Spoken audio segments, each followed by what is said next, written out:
The neighborhood, with work homes and other buildings that support them, becomes an adaptable armature for a local community. More space, flexibility and adaptability, and make the work visible. They are productive spaces where people share ideas and grow businesses. They are low cost, one rent, one tax, and one utility bill.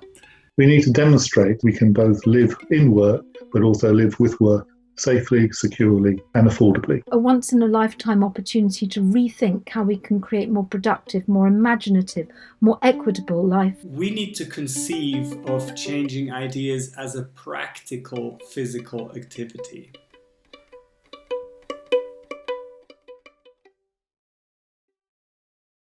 Hello and welcome to the Workhome Project podcasts. On this episode, we're going to focus on design for home-based work. We're going to discuss how we might change the way in which we design for our neighbourhoods, our homes and our workplaces. So, during lockdown, we, the Workhome Project Team, each chose a different aspect of working from home that we'd like to address in some way. We then each made a short 3-minute presentation on ideas ranging from the neighbourhood scale right down to the smallest disruptive technologies. So on this episode, you're going to hear these presentations followed by some group discussion. It's worth pointing out that this is not a comprehensive overview of design for home-based work.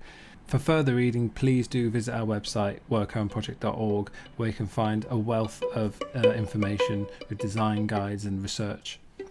So the first presentation comes from Frances Hollis. Frances is an architect and Emeritus Reader in Architecture at the London Metropolitan University. She is an expert in architecture for home-based work, with research going back over 20 years, and she's written widely on the subject. 3 ideas for how to design well for home-based work. The first is really obvious. Our housing needs to be bigger. UK housing is the smallest in Western Europe, and it's generally just designed for really basic domestic functions. If we're going to add working into the mix, we need more space. People generally need an extra room to work in, and they like to be able to close the door on it at the end of the working day. This can be quite tiny. An extra 6 square meters goes a long way. So spatial generosity, both in terms of floor area, but also in terms of volume. Street level floor to ceiling height should be 3 meters. That's my first point. My second point is that housing needs to be flexible and adaptable. Tight fit design really doesn't work well for home-based work because people have radically different preferences and work at home in such a wide range of different occupations, from osteopath to curtain maker, artist to childminder, and in different situations in terms of their household.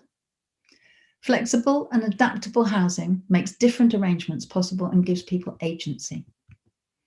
Some like to keep the home and work aspects of their lives completely separate, while others don't distinguish between the two things at all. Functional neutrality is a useful idea that allows a building's uses to change over time. And 2 front doors, common in houses and just starting to appear in apartments, makes a huge difference to how flexibly people can use the spaces that they have.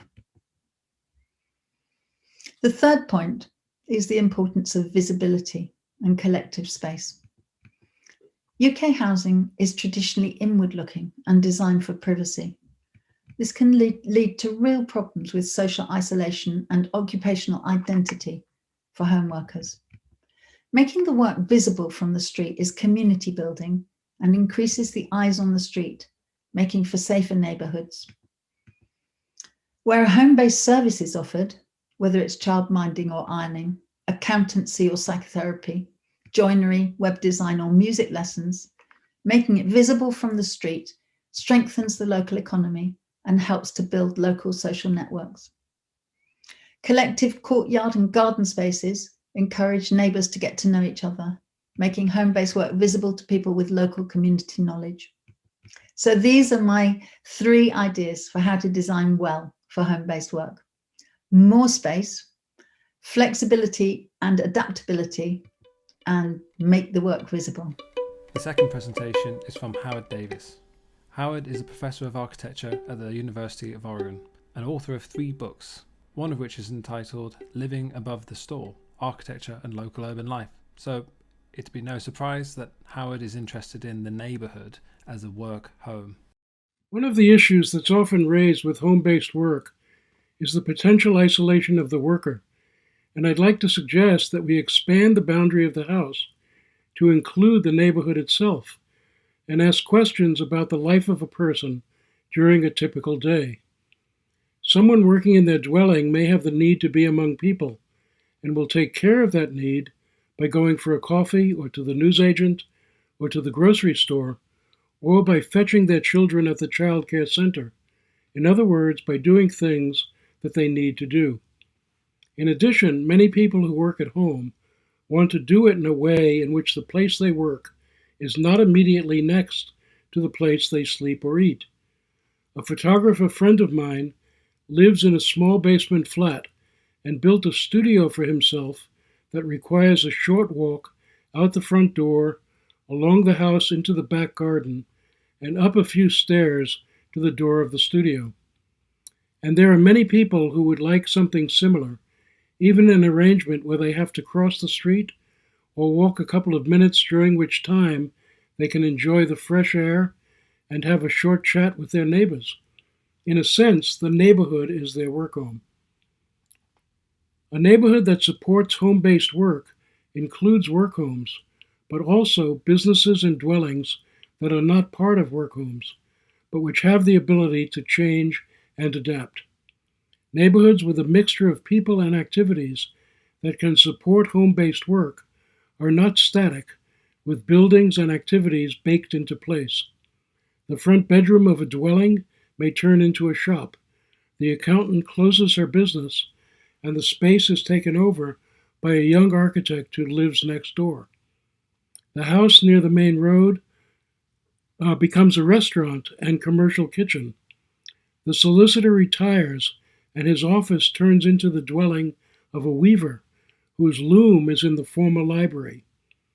In order to allow all this normal life to happen, the spaces are generous and their relative configurations are not so specific that they limit their use to one or two functions. And because people are moving back and forth within the neighborhood, rather than going to the bus stop and leaving it, there is visibility and knowledge of what's going on, and therefore social ties within the neighborhood. The neighborhood, with work homes and other buildings that support them, becomes an adaptable armature for a local community that is socially and economically strong. The third to speak was me, Richard Brown. I'm a designer and urbanist who has researched informal collective live-work environments around East London for the last 10 years, and I've put out many publications on that subject. I wanted to discuss the possibility of a new shared house typology. The collective work home is the solution to social isolation, loneliness, and expense.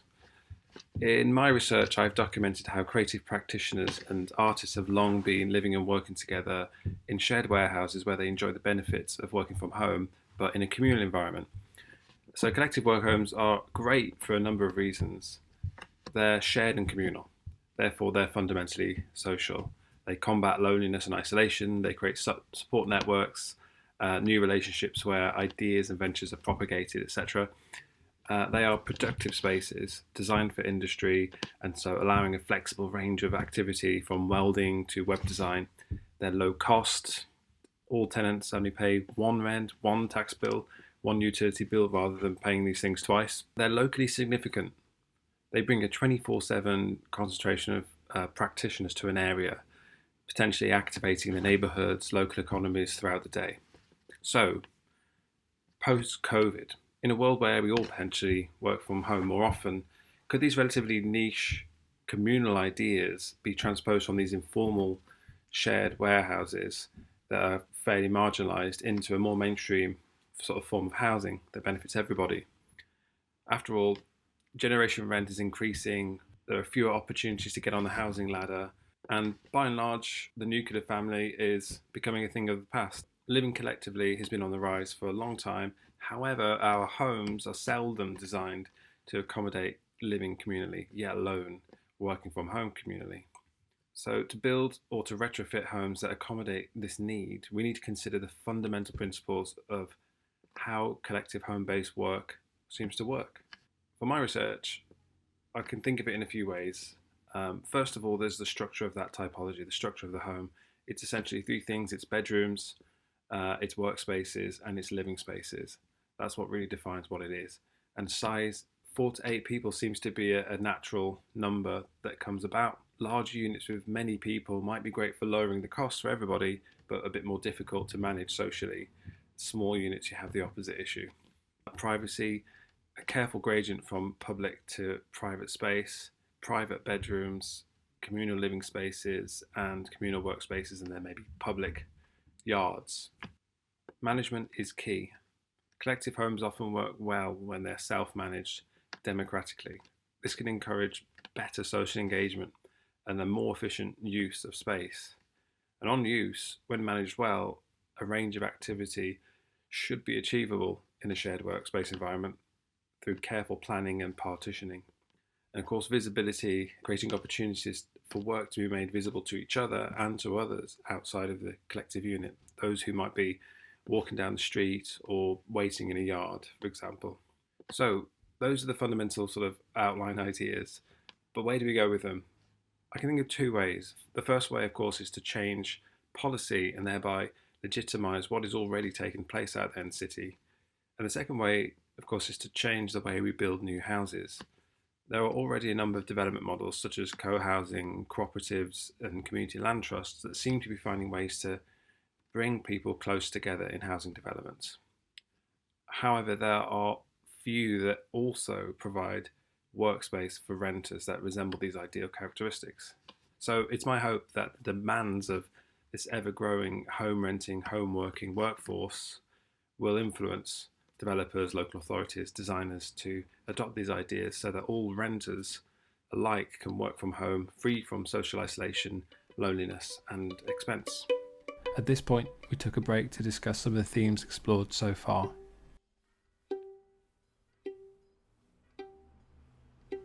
One theme that came through in all 3 stories in some shape or form is the theme of generosity. Being able to expand the domain within which you move, or having more space in the home, an extra room, an extra door. The first question, of course, that arises is there seems to be a fundamental contradiction between this kind of generosity and the efficiency and competitiveness of the capitalist world. I think there are various levels we need to approach this at. We've got a fantastic housing crisis, and that's going to need governmental input to change. Okay, so that's one thing. This can't be sorted by the market alone. But having said that, I think that the market is definitely moving to quality over quantity in all sorts of areas. You know, this sort of whole idea of eating healthily rather than eating the cheapest food that you can get your hands on. There's a whole movement in terms of starting to get in touch with actually improving the quality of people's lives through the products that are being produced. And I don't think this is only a middle class pursuit, if you like. I think there's a broader intelligence about that and the relationship with the planet. There was a piece of research that was launched yesterday by Living Spaces, who've been researching, I think, 2,500 people who have responded to a survey on the comfort of their homes during COVID. There's a direct relationship with discomfort with the more recently built properties. So decade by decade, they get less and less and less comfortable. So I think it's very easy to make the argument that what's being built is just not acceptable and not something that we as a team, as a group, as a project should be supporting. I completely get what you're saying, but I think there are large swathes of population and these inequalities exist, and they're societal inequalities reinforced by institutional capitalism, which then negates any opportunity to actually express a broader choice. So you're confined to what your furrow is. How do we tackle those inequalities to create much more inclusive opportunities? For me, the whole point of live work, wherever I've come across it, has really been to do with affordability, about minimising the amount of space that you're paying for ultimately, and try to use space in a really clever way. So And there the principle about working from home is that it intensifies the use of the overall building stock. At the moment, half our buildings are empty at any one time, more or less. Our homes during the day when we're all out at work, or when people are out at work, and offices and workplaces in the evenings and at the weekends.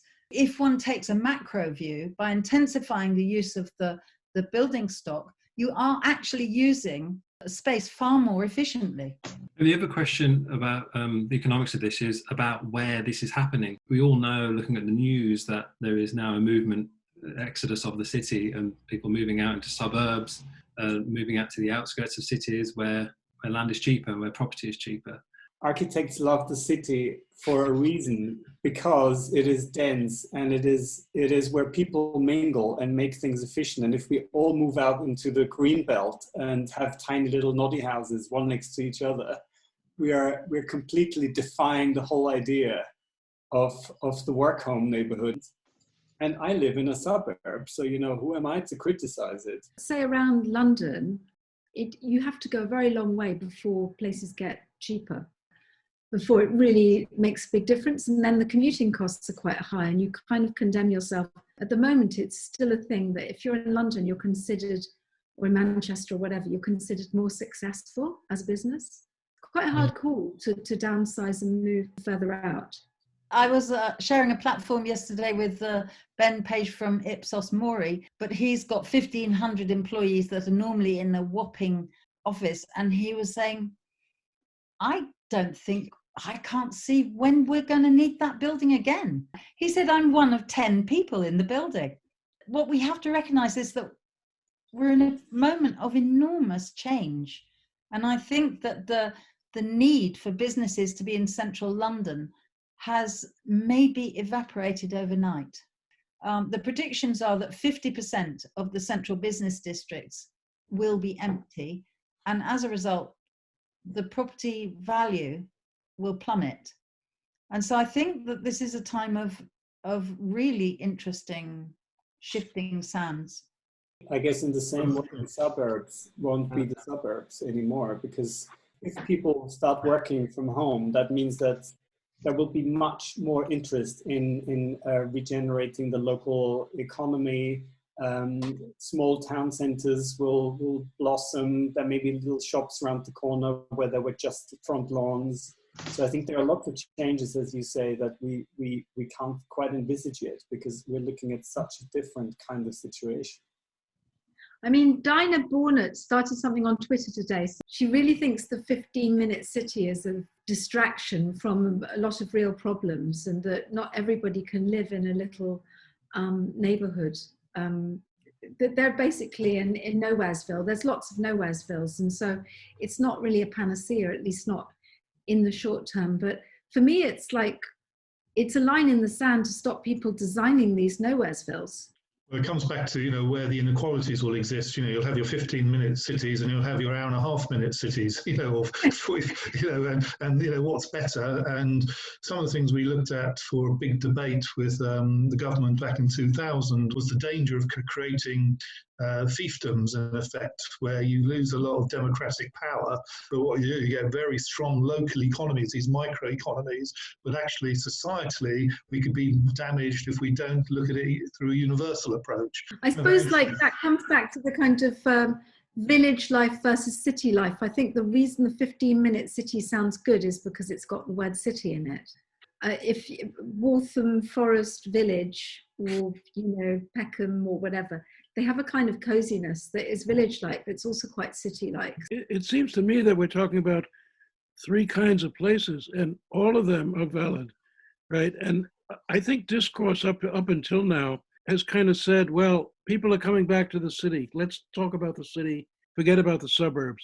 And now a lot of people are talking about the suburbs. Let's forget about the city, right? But I don't think we can forget about anything, because there's a lot of people in the world, and everyone has a place in which they're going to be most comfortable socially and economically. So we've got this exodus from the city, fine, and some people are going to do that. We've got places on the edge of the city, like I don't know what, Peckham or other sort of, and then we've got the center, and the center is not going to disappear.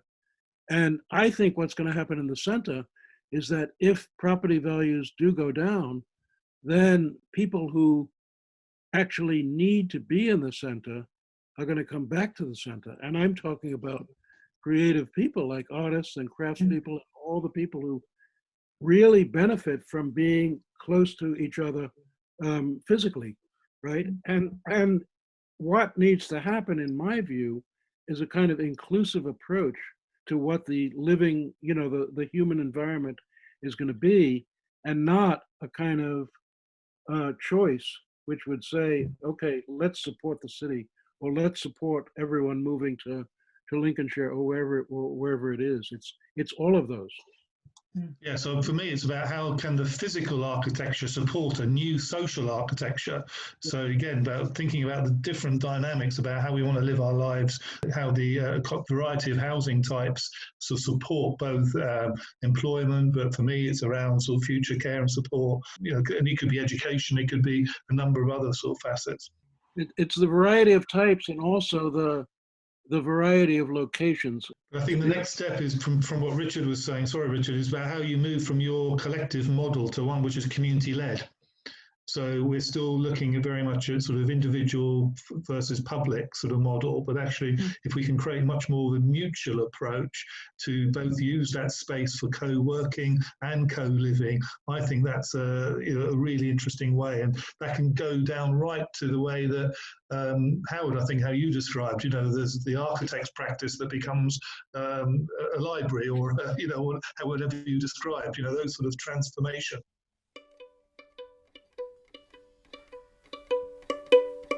Kicking off the second half of our presentations, Jeremy Porteous spoke about home-based work for an ageing population. Hello, my name is Jeremy Porteous. I'm the Chief Executive of the Housing Learning Improvement Network in the UK. I'm also proud to be a co-founder of the Workhome Project, brought together earlier this year, very much as a result of the impact of COVID and how the pandemic was impacting on the lives of many people. And my particular interest is through the lens of housing for an ageing population and for people with disabilities. I've written extensively over the last 15, 20 years on housing design, and in fact I'm a co-author of many of the HAPPY reports, and also a recent report by REBA on age-friendly housing design. One of the things about those HAPPY reports was to try and draw out issues around ageing in relation to our future health and social care. And we adopted a set of 10 care-ready design principles to think about how we build, construct, form, and manage the space that we live in, and whether we need to think about both older age, but also the types of disabilities that can impact us in later life. So again, the orientation, the use of space, the functionality, but also making sure we have adequate storage for equipment, as well as things like access to outdoor space, are really high on our agenda. Many of those are things that we're now teasing out in relation to creating work-ready space as well. So again, the work-ready HAPPY principles that we're designing are very much around creating comfortable work environments that are acoustically and well ventilated, that can be generous in terms of their internal space, and flexible of use to create spatial separation so we can divide work from home. And under COVID, those are really important. What we know is that COVID has demonstrated both a number of housing inequalities, but above all, health inequalities. And those health inequalities mean that people are experiencing loneliness and isolation. A recent REBA survey found that nearly 70% of people are also finding that they have increased mental anxiety, and so the issues around the pandemic are impacting on their mental well-being. So again, the way we design both the homes and our dwellings, but also the relationship with work, the neighbourhood, and our lifestyles is increasingly important. We need to demonstrate that we can both live in work, but also live with work safely, securely, and affordably.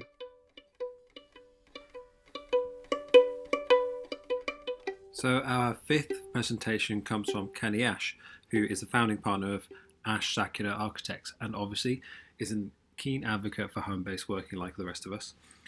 She now talks about how we might make more space for home-based work by other means. So as Frances said, we need more space, more adaptable space to create more visible space for the work home. Living through the government's austerity programme and now pandemic, who's not weary of being told to be enterprising, find space which doesn't exist, find time where it doesn't exist, and find money where it doesn't exist? This is especially true if we're struggling with any big responsibilities or disabilities. And yet maybe imagine the new digital tools, yes, problematic, but still incredible, might magic up this space and freedom. Up until now, we've had a century of oversimplification, which has been incredibly damaging for family life and for a sense of a community. The way that we've coped with the complexity of growing families and aging families and dynamics of work life is that we've put a great big wall down between them. So when you go off to work, you don't need to worry about home. And when you're at home, you're excluded from public life. This has led to, I think, a lot of unfairness in relationships where somebody has made a massive lifetime sacrifice, which really wouldn't have been necessary if there'd been more trust around work and where it happened. Now, coronavirus has catapulted us forward 20 years, and a new digital infrastructure gives us a once-in-a-lifetime opportunity to rethink how we can create more productive, more imaginative, more equitable life for everyone. That's including children, the next generation, who might see more of both parents. Does this sound a little utopian? To believe, just look back a decade when meeting a life partner would involve a very noisy, smoky pub and zillions of uninteresting conversations, where now you can start swiping from a kitchen table on the most delicate task of a lifetime and think about what it means to be interested in someone, share sudden thoughts, strange ideas, and to explore what it means to be intimate. So looking forward, it's not such a great stretch to think that work can change, be less about currying favour, drudgery, and more about free-flying networks. We can barter skills, trade in slices of time. We can create spaces to come together from our work homes, kind of shared hyper-local spaces in real life, which can be amazing and distinctive. Maybe adapting and reusing redundant space, clever digital management, quick theatrical changes, and brilliant storage. This is the church of our time, the place which will eventually make the work home and its global networks the big players on this planet. Our sixth and final talk comes from Joseph Kohlmeier, who's been part of the Workhome Project for a long time and is head of critical and contextual studies at the School of Art and Architecture at London Metropolitan University. In his presentation, he talks about the various ways in which we might affect change in the face of the difficult challenges facing home-based work, broadly speaking.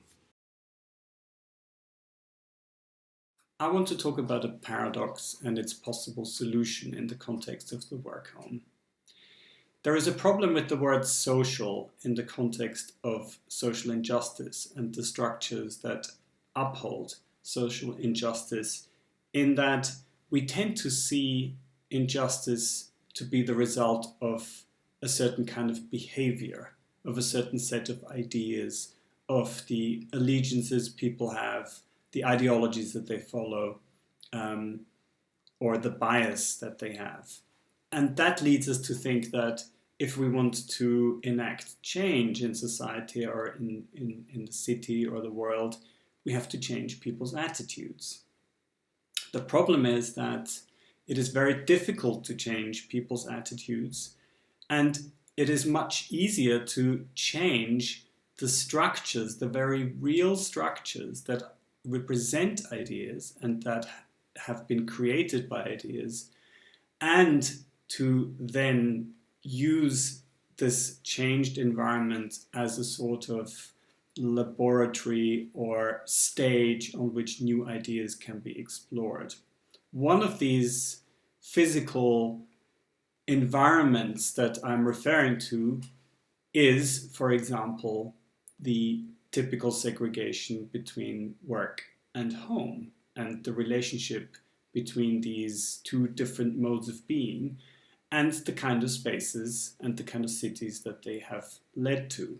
We need to try and provoke in people a desire to change these environments. But in order to do that, it seems we do need to change their mind in the first place after all. So this is my paradox. My solution to this paradox is that we need to conceive of changing ideas as a practical physical activity. And that happens in a performative way. This means that before we invest in trying to change infrastructures or changing minds, we should invest in small performances in which all these changes can play out in the form of experiments, in the context of commoning, community projects, debates, possibly temporary architectures. If we can produce a sense of what this change might be like and why it might be positive through these little performances, then we are creating an environment in which much more profound and bigger change can happen as a result. So that concludes all 6 talks. We now turn to discussing some of the themes in the past 3 talks around design for an ageing population and accessibility, as well as the various forms of design and intervention that will bring about change and the changes that are taking place in our society around digital technology. I have a question, Jeremy. That's something I've always wondered. Generally, we tend to see people who have so-called special needs as being the minority of society. And of course, that is a total illusion. And we tend to think if we design homes from that perspective, it is as if we're designing homes for only a small minority of society. But of course, that is a total misunderstanding. But I think there is a need to change perception in that respect. I mean, you're very experienced with this. I would love to hear what you think about this. Here in the UK, we have tended to take a siloed approach to design for people with disabilities. We are now moving significantly to saying we want to meet all abilities irrespective of disability. And I think that generosity of space that's come through today, I think, means that you can adapt, you can flex to accommodate a broad range of needs, from the multi-generational housing to somebody who has profound learning disabilities or physical disabilities. I think the term's universal access, isn't it, Jeremy? The idea that anyone can break their leg, anyone can have a child in a pushchair, anyone can need access. All of us will do at some point in our lives. I really like the idea of a 10% extra where you're designing for really good access. And it's almost as if that same 10% would solve the problem for the work home. Yeah, and what we found generally is that the market is starting to look at this because they can see that there's a market for this and are willing to pay a little bit more to put a bit more quality into the design because it is attractive, it is encouraging people to move and thinking about what their housing circumstances will be to meet their different lifestyle choices. Joseph, I love your idea of the reuse, the conversations, the projects that could happen without actually needing to build anything. And my thoughts immediately turned to Grenfell. Grenfell is such a symbol of bad housing, of how we have failed our most vulnerable members of our society. And so the primary thing that COVID has highlighted for me is the social and spatial inequality. It's what I said earlier. For the middle classes, or for those who are lucky enough to have sufficient space, the lockdown has been tolerable. But if you haven't got sufficient space, or if you're not actually allowed to work from home, then the choice to work safely at home hasn't been there. It's put whole populations, in great danger. Yeah, I had to think again of this quote from Isabel Stengers that I mentioned in one of our very first get-togethers, that the world's full of refugees and not enough space for refuge. I think that is true, and the extra 10% or the space or It is all highlighting the same kind of problem. There's no extra slack for anybody to go with any issues. When we have debts, we are at the abyss. Insolvency, when we have needs, we run into a wall. Wondering how, or I'm fascinated by the idea that Canny's redefinition of what family, although she didn't do that explicitly, creates space. There's like the space-making power of thinking, you called it thinking cleverly, but it's also thinking through love in a way, or friendship. I think I was thinking less about love and more about the fact that I was always kind of jealous of people who had been able to bring up their kids in an open courtyard with other kids, you know, a kibbutz, or, you know, just a few back gardens, actually.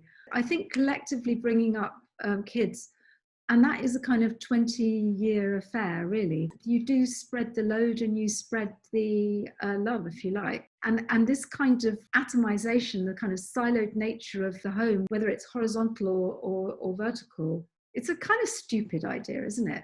The general idea is that by pooling our resources and our challenges, we are going to maybe be able to make a better jigsaw puzzle. A lot of our conversations range around finding some sort of balance. The nuclear family is problematic, but on the other hand, it is important to have privacy. And I think so many of the scenarios we've described today suggest that you need to have access to both.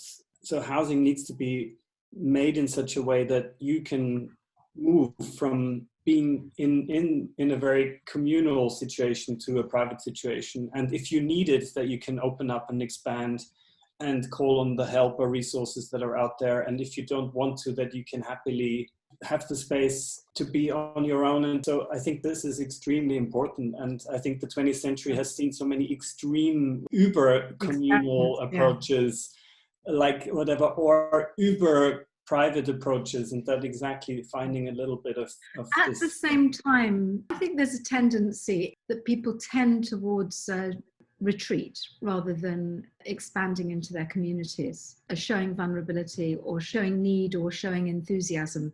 So I think that setting things up spatially, architecturally, and organizationally, I suppose, in governance, such that people, you know, it's expected that there will be a bit more of that.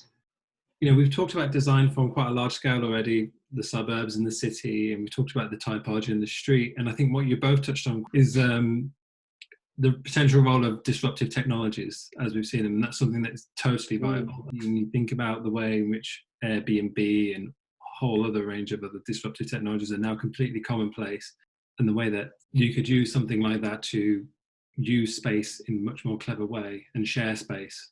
I use TaskRabbit for an elite tasker to come and just do one job for an hour. I mean, like, I have the idea at 1 o'clock, and at 2 o'clock they're there, and at 3 o'clock they're gone and the task is done. The idea that there's a fixed rate for somebody in childcare or somebody doing another service or making another product maybe needs to change. It's dynamic. It depends on need. It can be managed through a disruptive technology. Yeah. You see what I mean?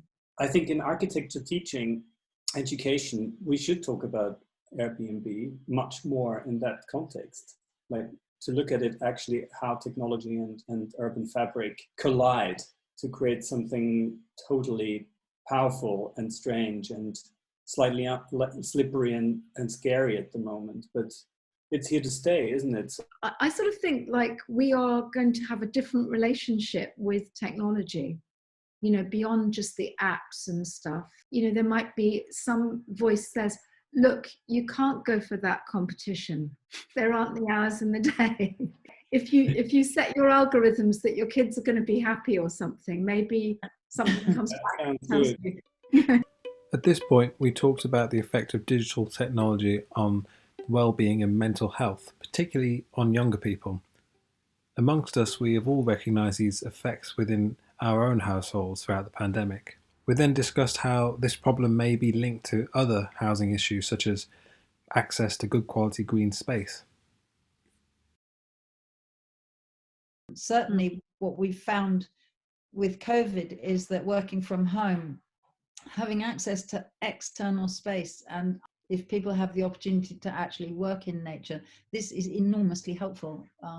Well, certainly under lockdown, but I mean, working from home, you can take those slithers of time to water the tomatoes or knead the bread and have that more rural lifestyle that you can't really do if you've got your 8-hour work and your commute. It sounds a bit random, but I don't think it is. I think it's a more holistic mental space, if that makes sense. I think that's right. Lots of the people that I've interviewed have said that when they take a break from their work, which they tend to do really regularly, like working in half-hour blocks, they'll go and weed the garden, put the washing in, put some bread on, something like that. And I'd say that the work doesn't stop them thinking about whatever they're doing, but it just gives them a little break, and at the same time gets them through their domestic work.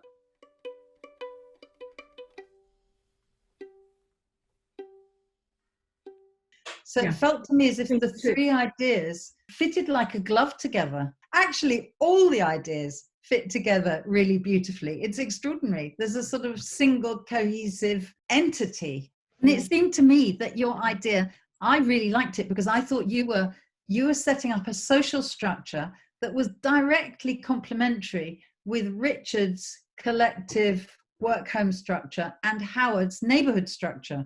And in fact, Jeremy's multi-generational living, you could see how that absolutely could be overlaid on the collective work-home situation, and how the work-home neighborhood, I loved Howard's idea of seeing the work-home not just as the building, but the neighborhood as well.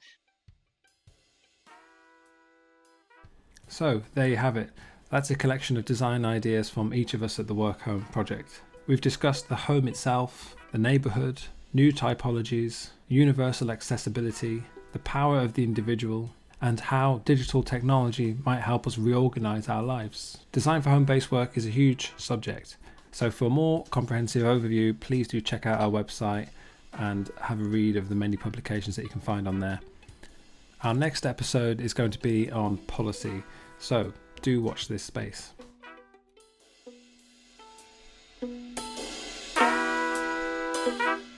Thank you.